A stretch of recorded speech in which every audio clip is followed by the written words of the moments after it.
All right. How's everybody doing? Hope everybody's doing good. This is episode number 26 of Calibrated Livestream with Scott. I'm Scott, of course. Welcome, everybody. Welcome, everybody.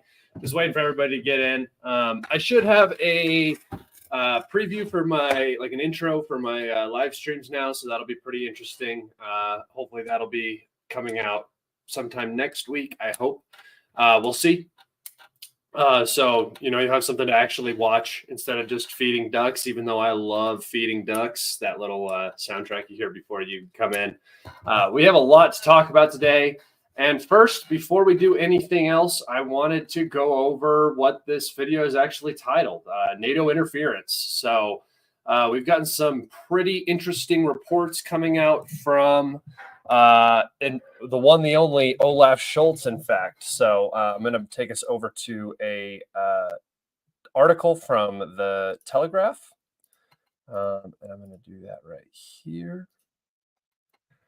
So we had this omission, basically, from Olaf Scholz, that British soldiers are helping fire Ukrainian missiles.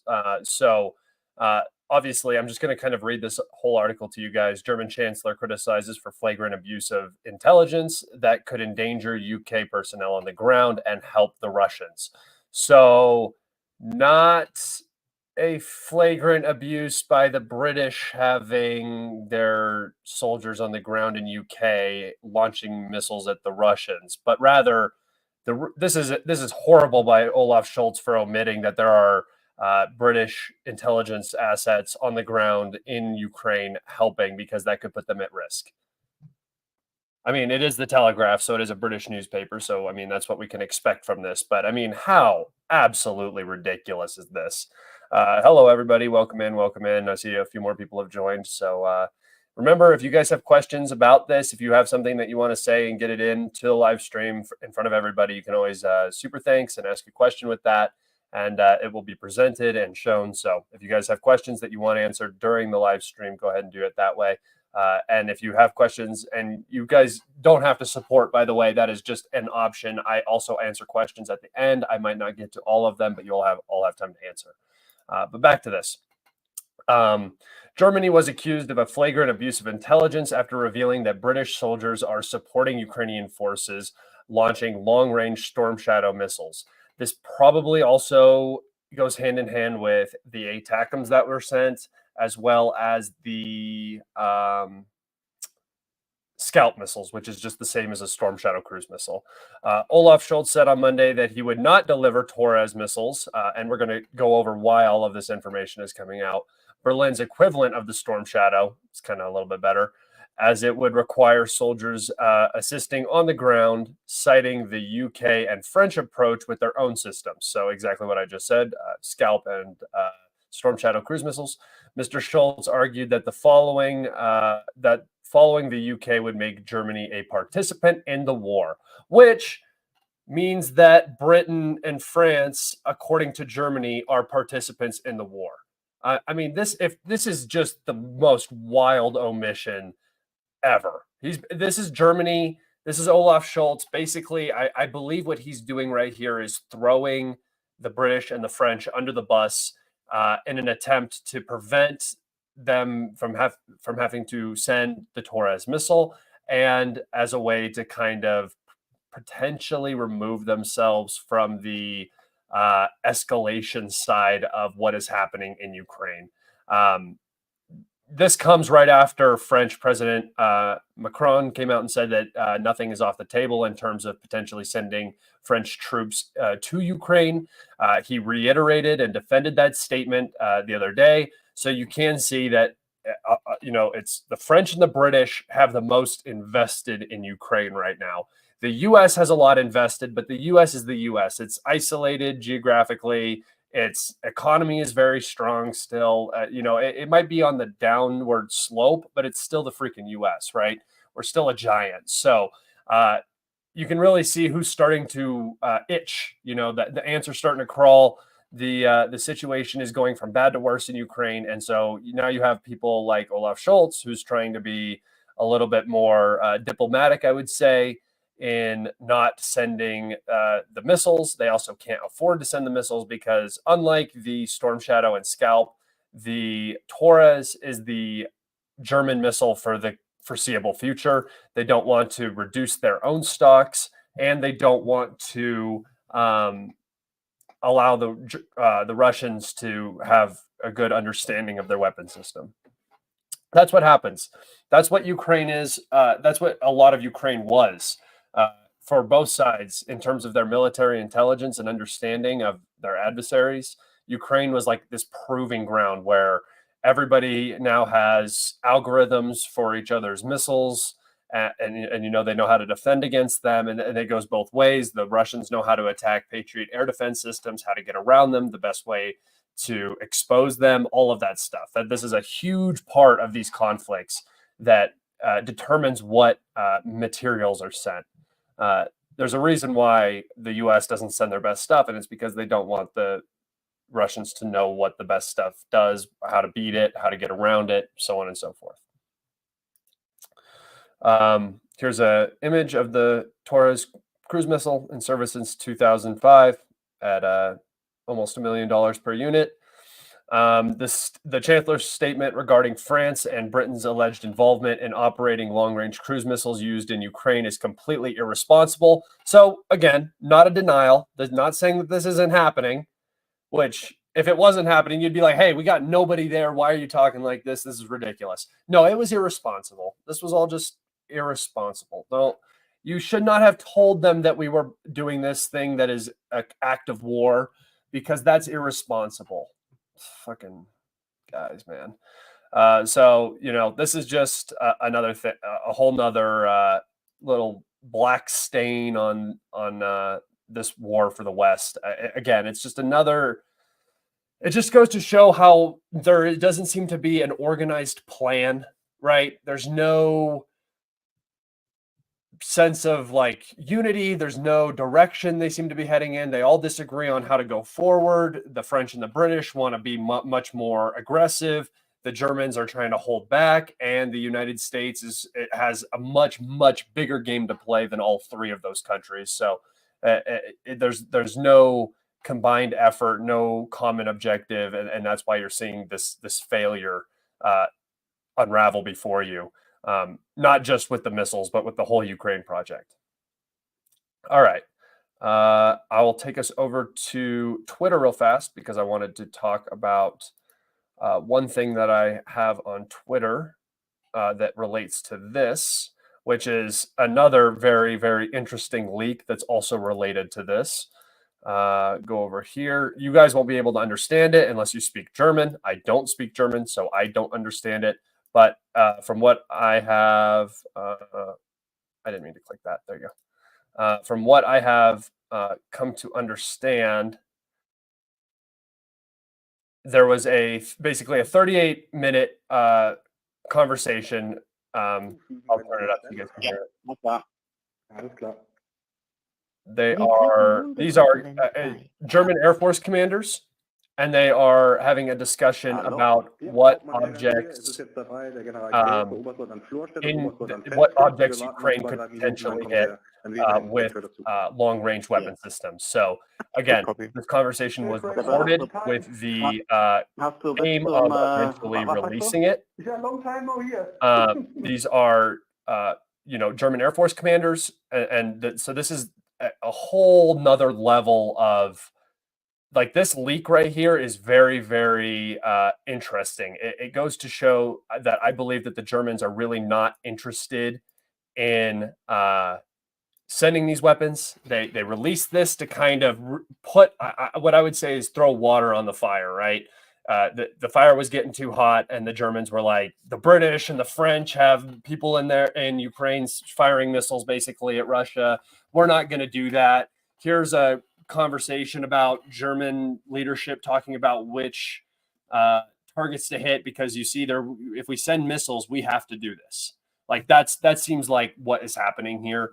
And it's a really, really bad look that all of these different leaks, obviously the Telegraph is saying that Olaf Scholz is being very irresponsible with exposing British and French troop activities in Ukraine. It's just really, really, really not a good look. But that's what I wanted to start off with. Do I think NATO is actually going to get involved? I mean, as more than they already are with that, the missiles and stuff like that, intelligence and stuff like that. No, I don't believe so. I don't think that the U.S. definitely doesn't want to fight right now. That's not what they're looking for at all. Britain can't even get out of port for NATO exercises with her aircraft carriers and stuff. So, I mean, that's a non-starter. The French are dealing with horrible domestic issues with the farmer riots and with immigration stuff going on. Plus, they're losing a lot of their former empire in Africa to coups and stuff like that. So the French have a lot going on. They don't have any room to be dealing with a war in Ukraine. The Polish have already said they're not interested. The British have already said they're not interested. NATO secretary came out and said that that's not happening, and the U.S. said that's not happening. So it's just this is not a good look. You can really start to see everything beginning to crumble here. In terms of the overall narrative, in terms of what direction everybody wants to take it in, so on and so forth. I'm going to take us over to the map right now, which you guys saw already. I had it zoomed out to the Earth. And we are going to go to, let me think. We could start at Avdiivka. Nothing has really changed on the Avdiivka salient. There was a slight push by the Russians. Oh, my map didn't save. Oh, okay. Well, that's okay. We'll do it right now. There was a small push by the Russians out along this pathway, along this road. And they actually expanded their zone of control up over this little forest line. And then up to this connection. So the zone of control has further expanded, which is good. For my map is now, because my map is now accurate. It was not accurate, so sorry about that. Sorry. Okay, so the Russians have pushed out, captured a little bit more territory just north of Berdichi. But in terms of the overall situation, I believe that the front has kind of slowed. I think that this is the operational pause area for the Russians. And I don't mean that they're not going to continue pushing out before these fortifications are completed, But this was a lot. I mean, if you look, they took 1, 2, 3, 4, 5, 6 villages that they've been fighting over for forever in about a week. They expanded out of Avdiivka. They need to establish new fortifications, logistics. Everything needs to be established. War doesn't just continue. It just doesn't roll on and on and on and on. It has to slow down, stop. So I believe that's what's happening right now. I doubt there's very many Ukrainians in Simkivka. I don't think that there necessarily are, but I also don't really think the Russians have pushed over, at least from the reports that we've got. This could be captured tomorrow. I don't know. Obviously, this is not really a very easy area to defend. It's very separated. There's only one small road. I do believe this road is actually paved, though. Yeah, it does look to be paved. So they do have a road, a logistics line to Simkivka, but again, it's so isolated and it's very small, and there's almost no structure to hide in.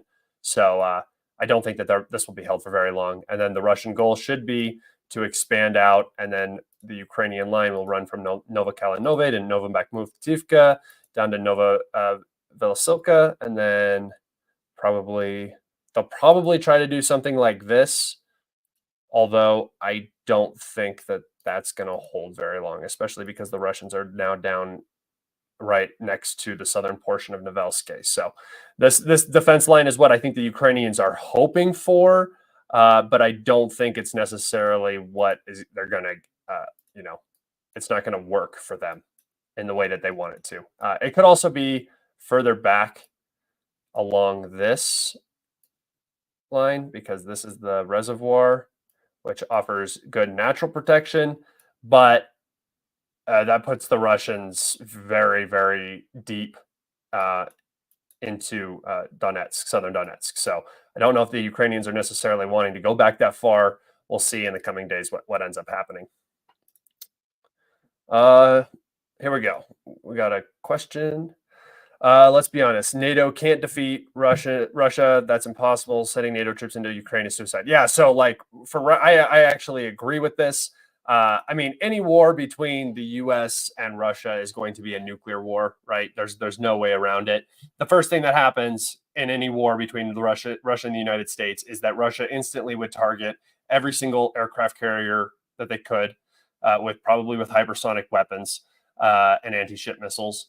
And then as soon as an aircraft carrier gets hit, the U.S. responds with nuclear weapons, right? Or it's the other way around. The U.S. immediately hits every Russian airfield in range. It hits, dual use stuff. And then immediately after that, war, it's a nuclear war, right? There's no way you can really approach that without instantly altering it from a conventional to a nuclear war. So, that's just... It just doesn't really. I don't think that NATO does not want any part of this war to begin with, and actually sending troops into the country is just it just puts you in a very, very difficult position. Unless everybody unanimously agrees, which they're not, it's not going to work. There's no mutually assured destruction when you enter into Ukraine. You lose like Article 5 if you get attacked, stuff like that. You put yourself at extreme risk, and it just doesn't seem like it would play out very well. So we got another question. Putin clearly spoke. What will happen to NATO states if they send military armies into Ukraine? Putin does what he says, and I believe he will do what he says. Yeah, I mean, that would be if he does nothing, if NATO troops enter Ukraine and he does nothing, he will lose, right? Because inaction in that situation will just cause him to lose outright. That's what's going to happen. If NATO goes in, stabilizes the situation, freezes the conflict, and then eventually Ukraine joins NATO, Russia has lost, right? That is Russia losing. I'm going to go over actually something in just a second about the potential peace deal that came about in Istanbul in February, and I just want you guys to look at it, and I'm going to explain how disastrous it could have potentially have been for Russia. So, that's something that Russia definitely wants to avoid right now. And one more question. You've created a great channel here, Scott. It's an excellent resource. Keep up the great work, man. Can you explain the role of Russian SOF units in the conflict? What mission do they carry out? Yes, I will do that one in just a second when I'm done with my map. Thank you so much. I'll get back to that question in just a second. So let me get back to the map real fast. Okay. So yeah, operational pause. The Russians sources have reported that it's kind of quiet. Like the artillery is slowed. They're probably just refilling the logistic supply, getting everything up to the front line, shells, manpower, rotation, doing whatever they need to do to get ready for the next step. I do not believe the pressure is going to let up. There's too much going on, but I can definitely see an operational pause in this sector after all of this movement. I mean, you can just look at even just these three from this distance. We haven't seen this much map get changed in a very, very long time, since like Bakhmut, right?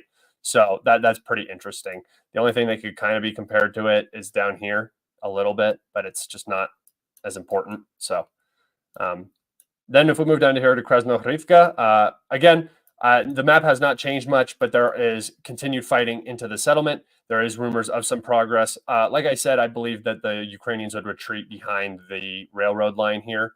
I believe there is a Ukrainian fortification over here that borders with this. So that might hold for a much greater period of time, depending on how long it takes the Russian troops here to flank this portion of the city. But in terms of this little urban area, I expect the Ukrainians to retreat back into the industrial area.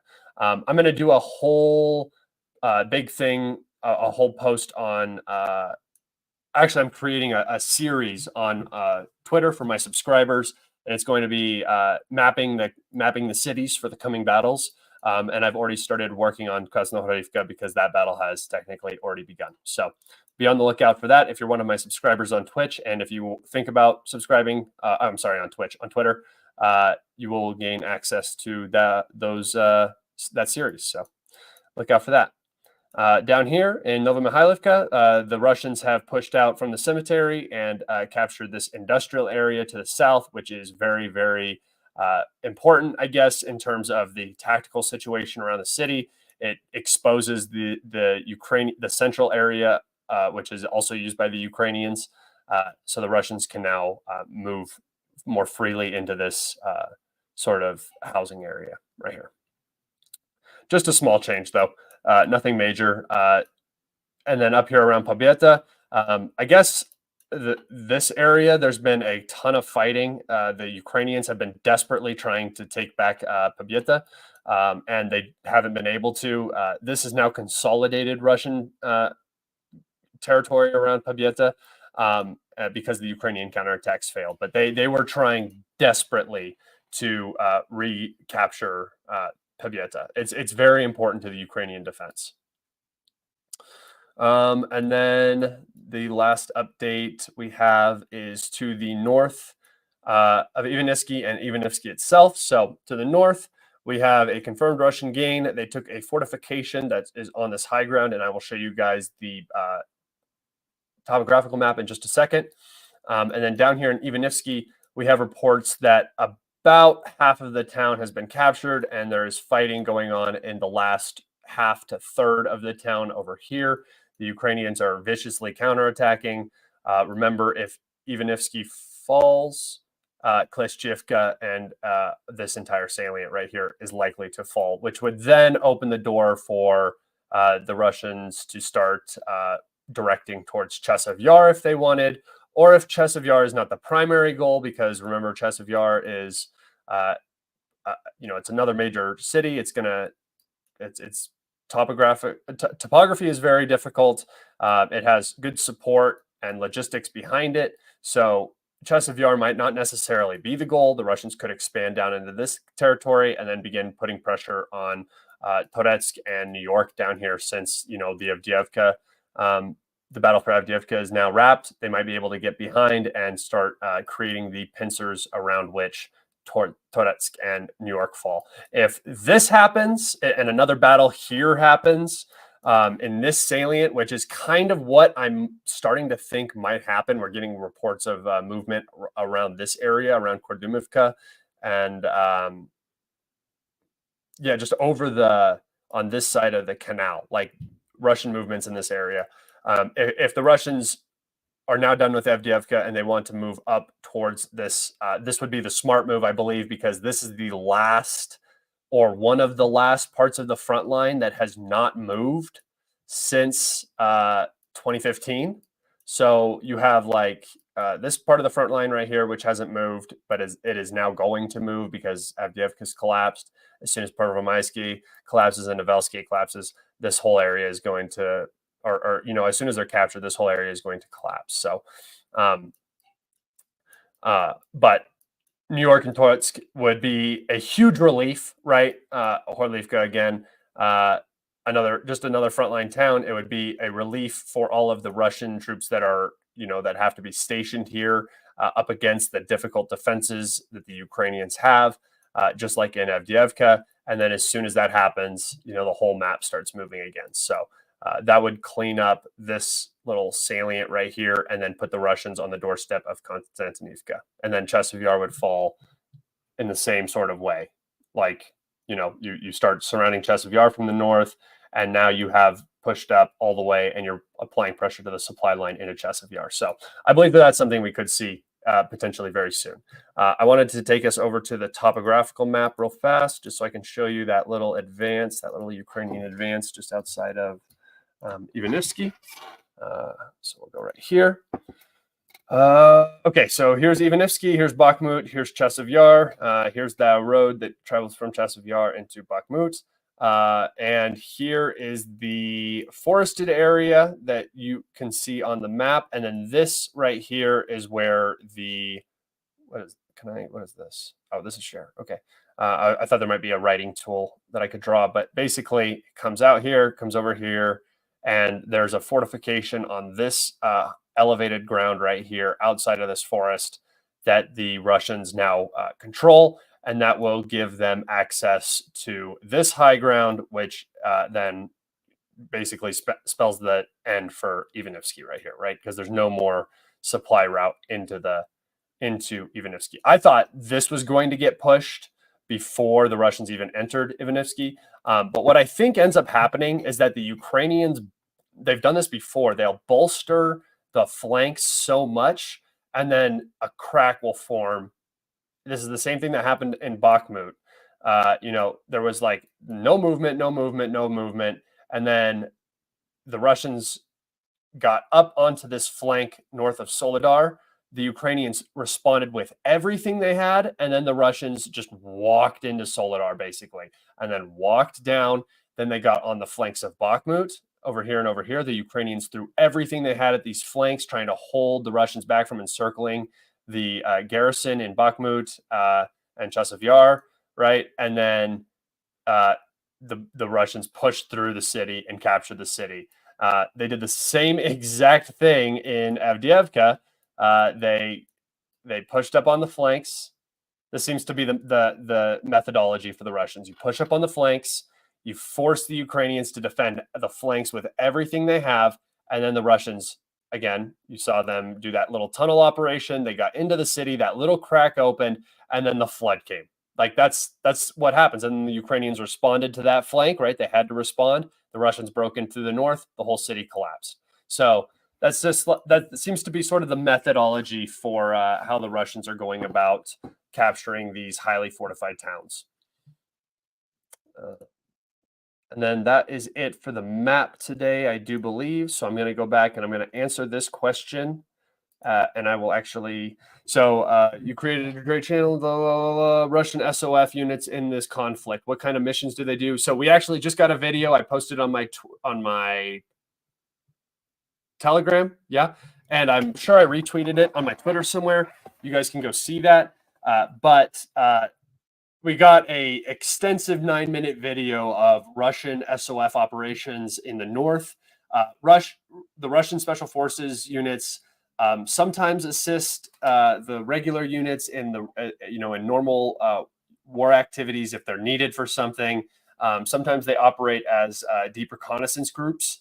But normally, what special forces are not used by the Russians, like the actual special forces, not the elite, not like airborne. That's not special forces. VDV is just, those are elite troops. They're going to have high morale. You can leave them in a place, they'll hold forever. So VDV is different from like Spetsnaz. Like these are different groups. The Russians seem to be using them in cross-border raids quite frequently in the Sumy, Chernigov regions, Kharkov regions on the northern border. They do a lot of hit and runs. Their kill counts are unbelievable from watching the videos. I mean, I must have seen in that 9-minute video probably 100 to 200 Ukrainians get killed, and that's just from 10 or 11 missions, 12, and a couple dozen drone hits or something like that. And it's all from summertime. So there's no fall. It's all very OPSEC. So they were being very careful with releasing the images.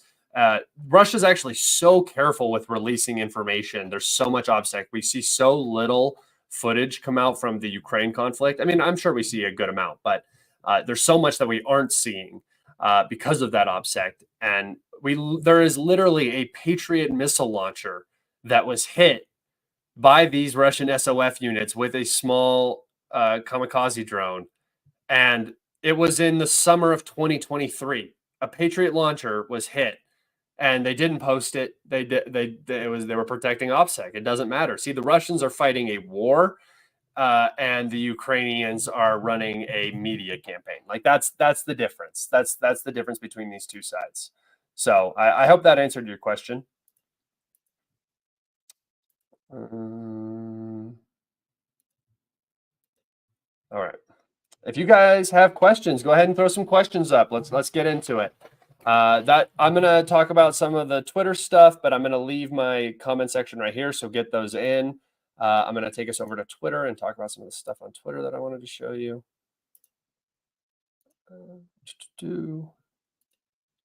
All right. So just going through some of my bookmarks here. We have this, which is kind of interesting. Senate Defender, or Senate Defender from Twitter, Osint Defender. He was very pro-Ukrainian. Now he does mostly Middle Eastern coverage, but I don't know. He is pro-Ukrainian, but he was pretty balanced in his reporting. He has a lot of followers, so he tries to stay, I mean, over 1 million. So he tries to stay pretty balanced, at least for the most part, if only to not upset his audience. So claims by the Ukrainian Air Force since the fall of Avdiivka, they've gotten totally ridiculous, while several Russian military aircraft, including an A-50U early airborne warning system or warning control aircraft, have been shot down recently. Their continued claims of multiple Su-34 interceptions in a day with zero evidence are just a bad look. Such as today, they were claiming to have downed at least 3 Su-34s. I think everyone understood that the war, you have to occasionally stretch the truth for either your domestic audience or international audience, especially when the war is beginning to not go as well as you would like. But as I said before, these claims are starting to get ridiculous and may make people start to doubt your claims other claims made by the Ukrainian armed forces. So yeah, that's what they've been doing the whole fucking time, right? This is just what they do. They've been lying. They lied about casualties. They lie about artillery pieces. They lie about every single thing that they can possibly lie about because people just believe it. And why wouldn't they? I would lie too. So I made this post. Wow, 98 Su-34s were down in a single day of the SMO. Ukrainian air defense operators are single-handedly turning the tide of this war. Glory to the heroes. Because it's just like, might as well, right? If we're just going to keep lying about these aircraft going down every day, we might as well, go big or go home. So I thought that was slightly funny and interesting that even like a pro-Ukrainian source is now seriously starting to question the claims of the Ukrainian MOD. We have this, which is a dog tag of a 17-year-old girl named Svetlana. She was killed during a Ukrainian counterattack. She was not a medic. So you have a 17-year-old child female child who is now fighting in the Ukrainian armed forces because winning, right? Because winning. Let's see. We have this. It was just a good boy. I always show good boys. Good boys are top of the line, top notch. So make sure you guys salute this gentleman at ease.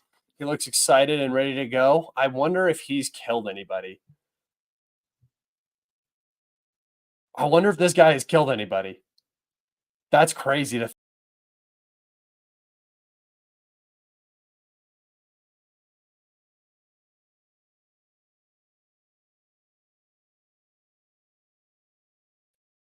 What just happened? What just happened? No, we're good. We're good. Hang in there, boys. Hang in there. Hang in there. Hang in there. Hang in there. Just hang in. I just accidentally pressed a back button. Don't dip, boys. Don't dip. Don't dip, potato chip. I'm just waiting for. I'm gonna wait for the chat to come back up. Damn.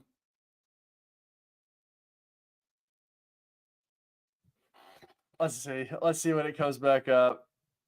I think it's back up now. I'm hoping.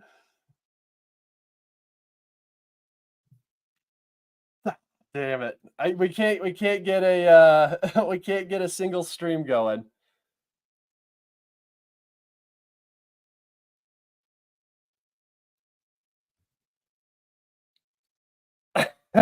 Yeah, unfortunately that was not CIA. That was just me having incredible butterfingers.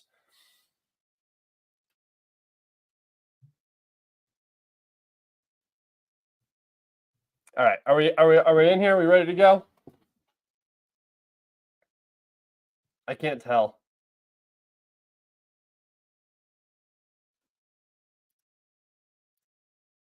Give me a thumbs up or something if I'm good.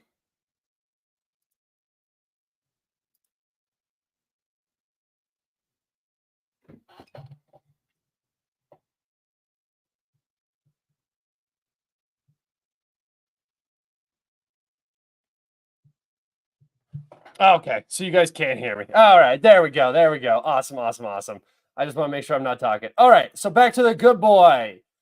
Look at, he got a medal. Okay, this, I just thought that this was kind of interesting. 3 Ukrainian radars have been hit in the same air defense base, I guess, every single year. So we have this radar hit in 2022, this one hit in 2023, and now we have this one hit in 2024. So just interesting for you guys, something that maybe I thought you might care to see. Kind of interesting. And lastly, on top of all the news of the Russian Su-34s that have been going down left and right, today there was an attempt on potentially the Kerch Bridge, but more than likely just any target in Crimea. An Su-24 was reportedly downed, and we have these images of a large fire in the distance. Obviously, not proof that a Ukrainian plane did go down, but more proof than the Ukrainians have provided for a single Su-34. Yeah, get your questions in, guys. Get your questions in. I lost the chat when I went back, so my bad. And then coming down here, this was the last thing that I wanted to talk about today. It was the documents from 2022 reveals Putin's punishing terms for peace. A draft peace deal drawn up shortly after Russia's invasion shows Ukraine was confronted with becoming a neutered state. Okay, so this is them trying to defend not accepting the peace terms, and I'm going to read what exactly those peace terms were. So the Wall Street Journal publishes the punishing peace terms of the Russia for Ukraine at the draft peace negotiations in 2022. Key points of the deal include Ukraine potentially joining EU, but not NATO. So NATO neutrality was one of the things that I have said the entire time. Remember, there are 5 things. Crimea being unconditionally under Russian control, right? This is Russia. You have to agree unanimously that we control this. This is not Ukraine anymore. It will never be Ukraine again. End of story. So that was 2. Other occupied territories by Russia after February 24th, 2022 were not mentioned. So Zaporozhye, Kherson, Kharkov, all of these places are not mentioned. The only places that are mentioned are the Donbass and Crimea. So you have two places, one that they're requesting autonomy for, and they get the right to make their own decisions and wherever they want to go, and Crimea, which is been Russia since 2014. Foreign troops and weapons cannot be sent to Ukraine, and the Ukrainian army must be reduced to certain levels. So, as you know, just like a Treaty of Versailles sort of thing, reducing the military potential of Ukraine to inflict damage upon Russia. The Russian language was to be used alongside Ukrainians in official spheres, which this is super interesting. This was one of the things that the Ukrainians did not agree to. So that's not a great place to start negotiations, saying, hey, we just want general protection of our language, right? That's all we're asking for. We want the Russian language, which is a part of Ukrainian culture. Ukrainian culture is basically Russian culture. We want these things to be protected. They said no, which leads me to believe that there would have been another sort of genocide in the future. This is a harsh line to take when you're talking about peace negotiations. Even just saying, yeah, sure, Russian language, fine, whatever, would have been enough, but no. So that is, I think that this is a very, very important aspect of this peace deal that you have to look at. Security for Ukraine agreement that would be guaranteed by the P5, which is fine. International security agreements would not apply to Crimea and Sevastopol. Russia wanted Belarus to be added as a guarantor, while Ukraine wanted Turkey. In the event of an attack on Ukraine, Russia proposed that the guarantor state agrees on a response, but Kiev opposed this, wanting the airspace to be closed and requiring a guarantor state to establish a no-fly zone and provide weapons. Russia disagreed with this. So Russia wanted a security agreement where if Russia attacked Ukraine in the future, Turkey would come to the defense of Ukraine, something like that, which would imply that Russia would lose all of its diplomatic relations with Turkey, right? And that's a huge deal because Russia relies on Turkey. Turkey relies on Russia for trade and all sorts of different stuff. So that's a very big deal. That would be a great guarantee that Russia would not invade Ukraine further. That would be a great security guarantee, right? As well as potentially coming to their aid militarily. Russia doesn't want to fight Turkey, who is a NATO member. It's a whole big thing. So Ukraine disagreed with this, which I don't really understand, and wanted a no-fly zone and weapons to be delivered so that they could fight. And that just went against exactly what the Russians had set up here with the limiting Ukraine's military capabilities.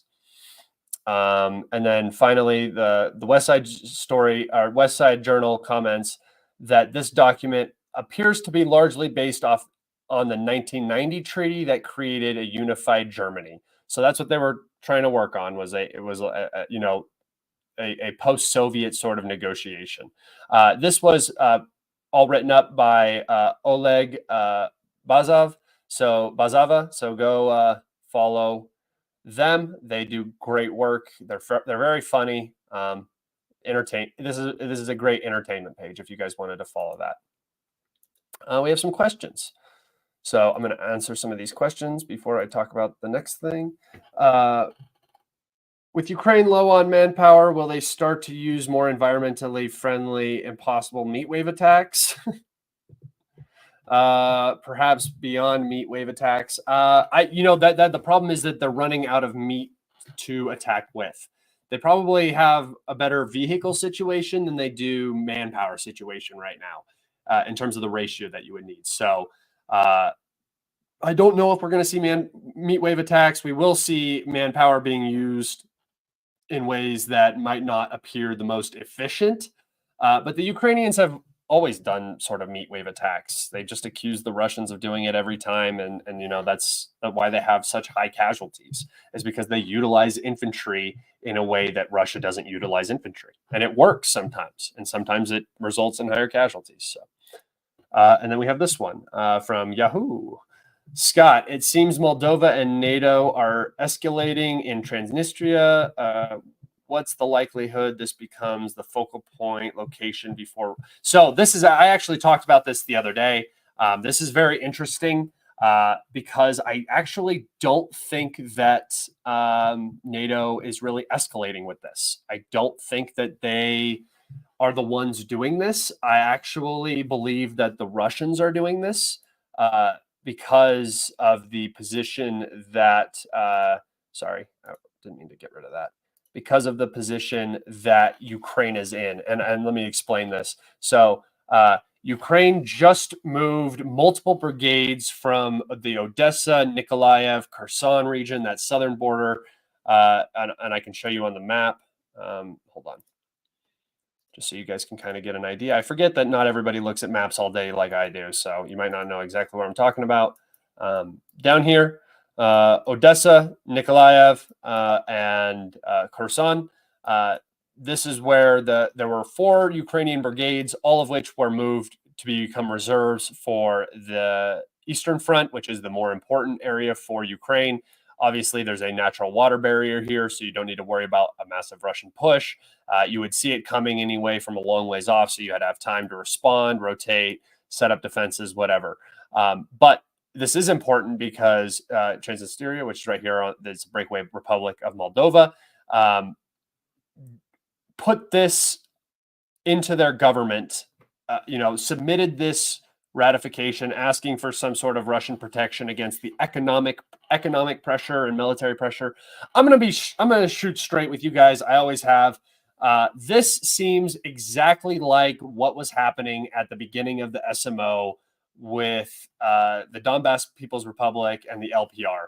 They began to ask Russia for support, both economically and potentially military in the event that something happens. So there's 2 ways you could look at this. Moldova and the NATO could actually be putting pressure on Transnistria, and that's why they're doing this. I don't think, in my personal opinion, that the timing is right for NATO to be doing this unless they're trying to put some pressure on Russia.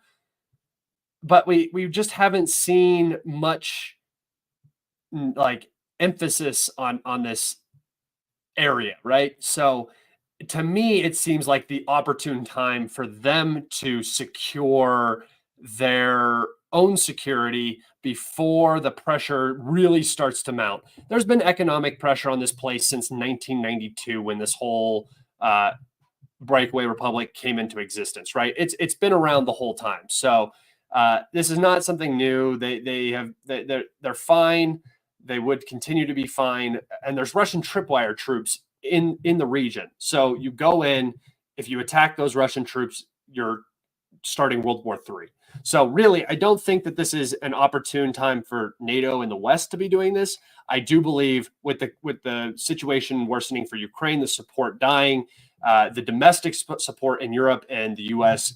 Crumbling for Ukraine, now's the time for Transnistria to do the same thing that the Donbass did and just get security guarantees so that future pressure becomes impossible from the West. Because eventually, this little area, if it remains isolated, will definitely be put under pressure.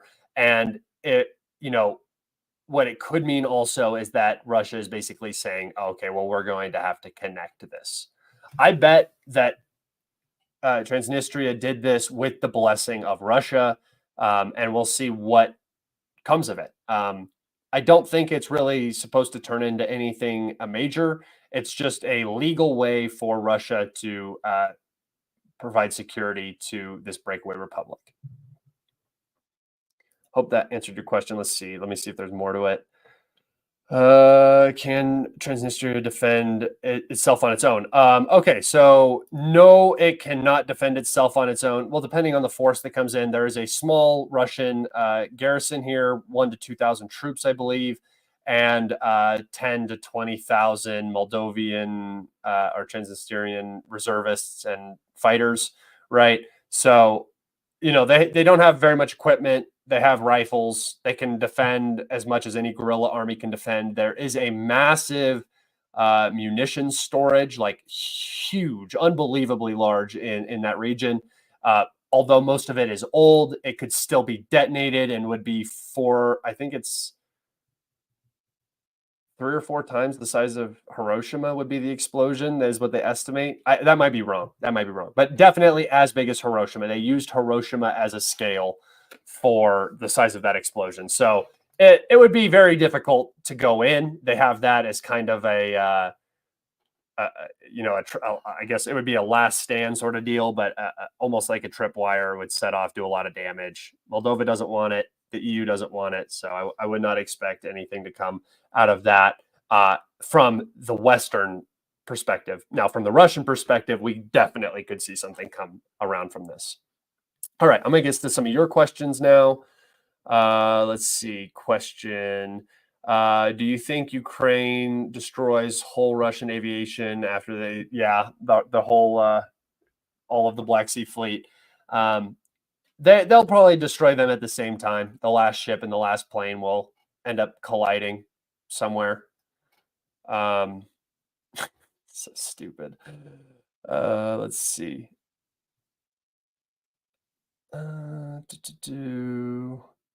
Has Rush made Ukrainian airways unusable for the F-16s? No, they haven't been targeting them because they don't need to yet. As soon as the F-16s arrive, they'll start hammering whatever bases they're at.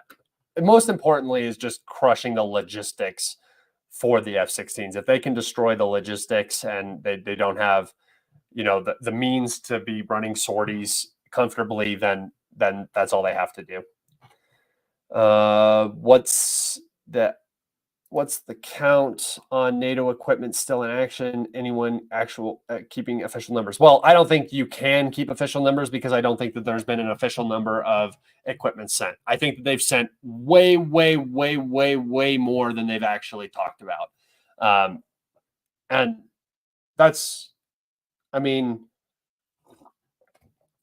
just if you just look at the M777s, the number of M777s that have been hit, you can talk about decoys, you can talk about not full damage or whatever, but there have been an insane number of M777s to be hit, and they're still firing artillery. Like they don't seem to have a barrel shortage; they seem to have a shell shortage. So I don't think that there's any real good numbers, and I don't think really counting equipment is the way to go about deciding who wins. Casualties and equipment is not usually the best way to figure out who won a war.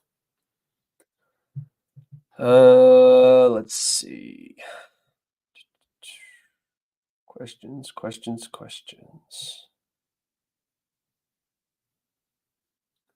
Let's see. What do you think about the kind of problems that come to the Russians when they try to go westward deeper? Artillery places have a chance. It feels a longer distance to go to. Oh, so this is a question that is kind of asked in terms of the war right now. When the Russians start pushing east, when the Russians start pushing west, when they get past Kramatorsk, when they get out into these open fields, there's not going to be organized Ukrainian resistance. Like, that's what you guys have to understand, is this war is not being fought over the entirety of Ukraine, right? Russia is not trying to capture the entirety of Ukraine right now. What they're trying to do is destroy the Ukrainian army in the positions that it is currently in, forcing them into salients like Avdiivka, forcing them into salients like Bakhmut, Seversk, keeping them on this side of the Oskal, because why extend your logistics? Why open a second front? Why expose yourself to more risk by pushing through? So by the time the Russians are pushing through these fields, they won't need to worry about artillery if they ever get to that point. That's just a hypothetical. They won't have to worry about artillery. They won't have to worry about aviation. All of that, by the time you see big aero movements, will be a thing of the past. As soon as the Russians become maneuverable, that won't be something that they're going to have to face down. Let's see. I got a question right here. Russia needs to send a large-scale force into this region. I would love to know where that is. Let me see. Don't know exactly where that is, so give me a second here, everyone. Let me type it into the old Google.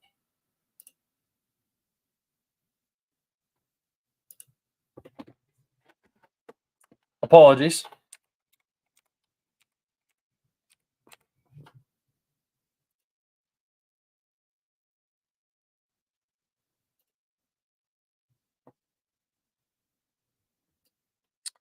Okay, so what that looks like, I don't know exactly where that is, but what it's telling me is that's somewhere around Crimea. So I don't know if you're talking about across Kherson. I don't know what region you're talking about. I would love to give comment on that. I just don't know exactly where that is. If somebody wants to type it in the chat so I can see it, let me know. Go down to the bottom here. Question. Do you think Russia do you think the Russian withdrawal from Kherson? Wait, do you think Russia withdraw from Kherson? So Ukraine. Oh, that comma I don't think is supposed to be there. So Ukraine can move their troops there to the east. So it's not a withdrawal from Kherson necessarily. It's more of a withdrawal from. So they withdrew from Krinky, which I guess you could be talking about this as Kherson. If you're just talking about this is Kherson, like the whole zone, yes, they had to withdraw to prevent collapse in the east. Definitely, yes. And then what was the second part of this question?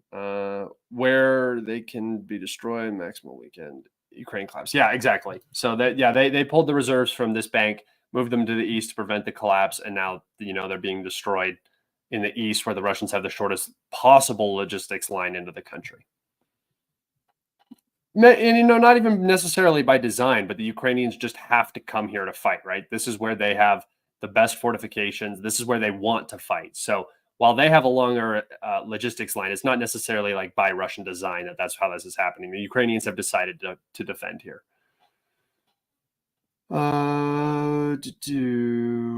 Any more questions, guys? If you got any more questions, get them in. I'm sorry if I missed your question. Again, remember there's a lot of comments. I just kind of scroll through. Question. Here we go. Since Russia knows Euro troops are in Ukraine, the Schultz announcement was clearly aimed at the public. So what do you think the goal of it was? Probably to throw water on that fire, de-escalate the whole situation. Usually omissions of one's own guilt are a way of communicating to the enemy about something, or a way of communicating to your allies or the people around you that are committing these acts that, now the Russians know. We release this information so they know, and if they know, we can prevent a war from happening, is basically what that is. In my personal opinion, that's what it appears like to me. They don't want to send the missiles, and they're just trying to dampen that whole all the rhetoric around that. Question: have the destroyed HIMARS recently? I think this is what you're trying to say is the Air Force. We don't ever know when HIMARS are destroyed. All we see is you can go off of MOD reports. I don't really look at MOD reports anymore from either side. But you can just go off of, we've seen damaged HIMARS being sent back to the United States for repair. We've seen videos of claimed HIMARS strikes. We don't have any clear-cut ones. And we don't see that many HIMARS strikes anymore. We see every now and then a couple here or there. A Russian troop concentration gets hit, which has happened a couple times recently. But overall, there's not like this HIMARS threat like there was in 2022. Question. I listened to this analysis with guest Mark Soda and Andrew Martinov. Mark is convinced that NATO troops will deploy to Ukraine. Yeah, they're kind of. I don't know all of them, but I know Andre. He always kind of is in that sort of frame of mind. I don't think it's necessarily wrong. NATO troops are already deployed to Ukraine, obviously, by the omission by Schultz. So. Will they send troops in? I don't necessarily think they will, but I don't think it's wrong for them to come to that conclusion, especially if you don't have a Western perspective. See, from my perspective, I don't think the U.S. wants anything to do with Ukraine anymore. I think Ukraine was just supposed to be a quick means to a quick end. It was never supposed to turn into this. And all of this talk of the US supporting till the end and stuff, that's just face saving. That's not actually what the Americans want. That's not what American politicians want. We don't give a shit about Ukraine. We just don't like Russia. We don't want Russia to be strong. This is what you have to do to maintain hegemony. Even if they send in these troops, I mean, you could be talking about, I guess, a nuclear war. Then it's not really our problem anymore, right? We're going to be looking for food and water and shelter. We don't care after that point. So I don't like to entertain that sort of like idea. I mean, if it happens, it happens. It's over, right? What I like to do is I like to talk about, could NATO make a difference? And right now, I don't think so. I mean, if they started delivering all their wartime equipment and came in and started fighting, yes, they would. But a small European contingent coming in, it's not going to be the US, right? So say France and Britain get the balls to go in, deploy NATO troops. What the hell are those guys going to do? The Russian army in Ukraine is like 4 times the size of the entire British army right now. It's like, what are you going to do? You literally can't do anything. So it just doesn't, I don't know. It's just not, I don't think it's going to ever happen. Question: if France is crazy enough to send forces to Ukraine, will Russia fire on them or pull back to fear of escalation? I don't know. I would hope that they not necessarily pull back, but maybe freeze in hope of preventing it. And that's my fear, is that that's why they would do it. Putin is not this brutal war criminal. You can see by the negotiations. The negotiations that they put forward in the Istanbul were absolutely atrocious for Russia. And I'm so glad Boris Johnson came in and shut that shit down right away. Because if they would have gone through with that, we would have just been looking at a much more prolific, much more bloody, and much more catastrophic war in a couple of years, probably after some form of genocide occurred in the east of the country, to be honest. I think that's what you would honestly be looking at. And you can tell just by the way that they didn't want Russian language to be included in the negotiations and stuff like that. If they would have gone through a peace deal and there would have been some sort of normalcy in the country after this conflict, I believe that you would have seen an instant hardline approach, even just behind the scenes, of bolstering the military, getting as much equipment into the country as possible, reducing Russian rights, reducing Russia's role, a crackdown intelligence-wise on every single person they could consider a Russian asset. Ukraine would become a NATO member by proxy, basically, by existing with what just happened and that peace deal going through. They would have had time to rebuild, and their army wouldn't have been completely degraded like it is now. If Ukraine joins NATO now, it doesn't really matter. Like, now Ukraine is a shell of what it was. So, all right. No question. Just thanks for the great work. Keep it up. Well, I appreciate it, man. I really do. You are one of my biggest supporters, Tyler, and I really appreciate you, man. You kill it. DM me sometime if you have the means to. Let's see. Thank you for the donation explaining Odessa Oblast, Ukraine. Okay, so let me go check that out.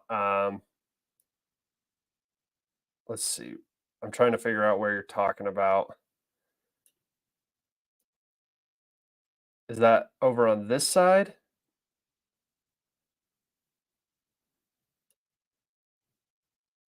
If you think that they need to, I don't think that the Russians necessarily need to do anything about Odessa right now. Like I've always said, Odessa, in my mind, will be a place that comes to Russia peacefully. That will be through negotiations, or there just won't be a Ukrainian army standing in the way at that point, right? That's always been my perspective on it. We'll see if that comes true. If the Russians push for Odessa, I don't think that there will ever be a war for Odessa. No fight for Odessa. I don't think the Russians want to fight in Odessa. So, all right, guys, I'm going to wrap it up there. Thank you all so much for coming in, sitting down, watching. Oh, we just got another one, but this isn't a question.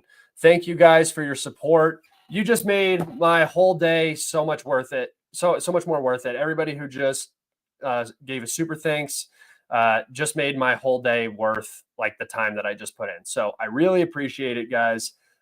Be safe, stay safe, and take care. I will see you tomorrow. I think I'm going to do a late night stream, my time, so US time, like maybe 7 Eastern Standard or something like that, with Clown, Zag, maybe some other people that I invite in if they're wanting to do it. And so, yeah, be on the lookout for that. That should be fun tomorrow. Everybody take care. Again, be safe. Pet your doggos for me, and I'll see you next time.